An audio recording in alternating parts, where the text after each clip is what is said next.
Well, this is actually an old figure from John Maynard Keynes. He was, I think, the greatest economist of the 20th century.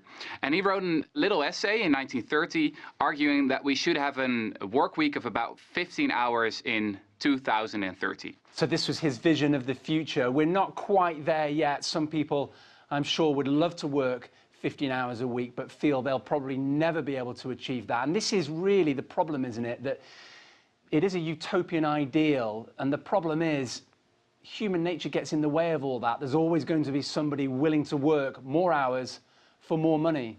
Well, actually, I don't think it has to be this way. If you look at history from 1850 all the way till 1980, we traded increased prosperity for more leisure time. So the work week was shrinking and shrinking and shrinking. So Keynes' prediction was actually quite good for a long time. But then around 1980, everything started to change. So especially in the US, work week actually started to increase again. So we started consuming more stuff that we don't need to impress people we don't like.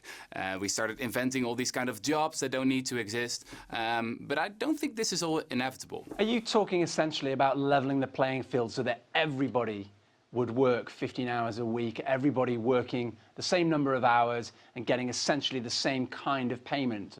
No. I'm not a communist or anything, you know. I am in favor of a universal basic income. So I do think that everyone should have the opportunity to decide for themselves what they want to make of their lives. And I also think it's important that more people have the opportunity to spend more time with their kids, for example, or with the elderly. And this was the original vision of capitalism, actually.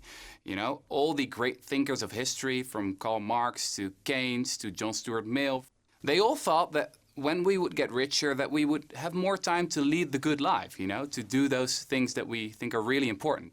Here's the thing, though. We live in a globalized world, and some countries have already got some pretty good models in place. I've lived and worked in France, for example, and I can tell you from personal experience, you get a pretty good setup there, very generous paid holidays. The working week is really not that long. Germany, you've mentioned that in some of your work as well. So people have a choice, don't they? We can go and work in those countries if we want to enjoy those benefits. It's all about choice. It's not really about individual choice. You know, working less for me it's not really a lifestyle thing for me. If you start radically working less, then you won't be able to pay the bills, or you'll lose your job, or you'll lose standing in society. I really think that it should be a collective ideal. And this is also what we see. You know, I live personally in the country with the shortest work week in the world, the Netherlands. And it doesn't even have to mean that you're not productive anymore. In fact, what we see is that the countries with the shorter work weeks actually are more productive in terms of GDP per capita.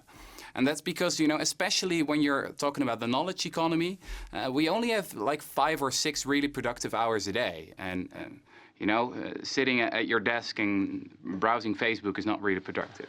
And that's what a lot of people do at the end of the day, right? How many hours a week do you work on average? Oh, that's a good question. It all depends on what you define by work. Am I working right now, for example? I'm really enjoying the conversation. So, and I think that's what it's all about, you know? This difference between work and leisure really has to fade. Do you genuinely believe that this can happen in our lifetime? We're talking about a revolution, really, in the way people think and look at their lives and the world of work. Realistically, could this happen in our lifetime? Yeah, of course it could. You know, every milestone of civilization that we have now, you know, it was all a utopian dream once. Think of the end of slavery, or the beginning of democracy, or the rise of the welfare state, or all the technologies we have nowadays. They were all once regarded as impossible utopian ideals that could never happen, you know. Every great idea starts in the mind of someone who's regarded as crazy. So, yeah, sure, it could happen.